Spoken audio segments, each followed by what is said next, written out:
அயோத்தி ராமருக்கு மாட்டுக்கறி பிரியாணி ரெடி என சமூக வலைதளத்தில் பதிவிட்ட திமுக நிர்வாகிகளால் சர்ச்சை ஏற்பட்டுள்ளது. திமுகவினரை கண்டித்த பாஜகவினர் கைது செய்யப்பட்டுள்ளனர். ராமர் பெயரில் சர்ச்சையை தொடங்கியது ஏன்? போலீசார் ஒரு சார்பாக செயல்படுகிறார்களா?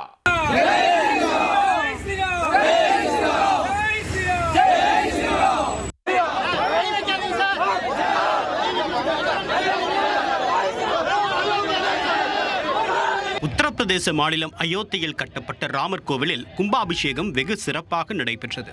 இதை விமர்சனம் செய்யக்கூடிய வகையில் பொள்ளாச்சி குமரநகர் பகுதியில் வசிக்கக்கூடிய திமுக நிர்வாகியான தென்றல் செல்வராஜ், இவருடைய மகன் மணிமாறன் ஆகியோர் அயோத்தி ராமருக்கு மாட்டுக்கறி ரெடி என்று சமூக வலைதளங்களில் பதிவிட்டனர். இதற்கு எதிர்ப்பு தெரிவித்து திமுக நிர்வாகி வீட்டிற்கு சென்ற பாஜகவினர் ராமர் படத்தை வழங்க முற்பட்டனர். திமுக சில சமூக விரோதிகள் என்ன பண்றாங்கன்னா, ராமருக்கு மாட்டுக்கறி பிரியாணி ரெடி அயோத்தியில்னு சொல்லி பதிவு போடுறாங்க. அதாவது ராமருக்கு மாட்டுக்கறி பிரியாணி ரெடி அப்படிங்கிறது இதெல்லாம் எல்லா மதத்தில் இந்து மதத்தில் இருக்கிற மாதிரி போடுறான், கிறிஸ்தவனோ இஸ்லாமியனோ அந்த மாதிரி போடுறதில்ல. அதற்கு எதிர்ப்பு தெரிவித்து திமுக நிர்வாகியான மணிமாறன் பெரியார் படத்தை வைத்துக் கொண்டு பாஜகவுக்கு எதிராக கோஷமிட்டனர். உங்களுக்கு நாங்கள் ராமர் படத்தை கொடுக்க வேண்டும், வெளியே வாருங்கள் என்று கூறியும் தகராறில் ஈடுபட்டுள்ளது. அந்த சமயத்தில் அவர் வெளியிருந்த காரணத்தினால் அப்போது வந்த அவரது மகனும் எங்களது மாவட்ட இளைஞரணி துணை அமைப்பாளருமான தம்பி மணிமாறன் தென்றலிடம் வேண்டுமென்றே வாக்குவாதம் செய்து அவரை பிடித்து இழுத்து கீழே தள்ளி அடித்து காயப்படுத்தியுள்ளார்கள்.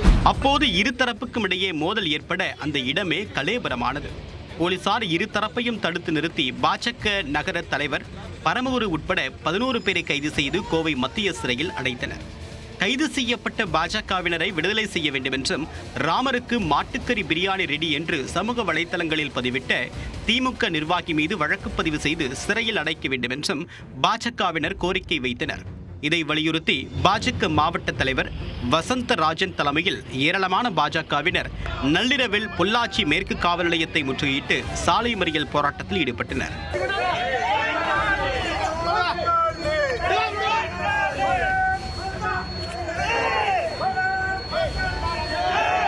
இதனால் உடுமலை பொள்ளாச்சி தேசிய நெடுஞ்சாலையில் சுமார் 1 மணி நேரத்திற்கு மேலாக போக்குவரத்து பாதிக்கப்பட்டது.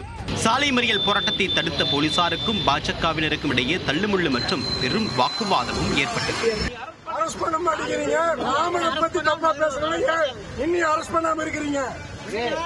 கோவை மாவட்ட காவல்துறை கண்காணிப்பாளர் முத்துக்குமார் மற்றும் பொள்ளாச்சி உட்கோட்ட காவல் துணை கண்காணிப்பாளர் நீண்ட நேரம் பேச்சுவார்த்தை நடத்தி திமுகவினர் மீது வழக்கு பதிவு செய்து நடவடிக்கை எடுக்கப்படும் என்று உறுதியளித்தனர்.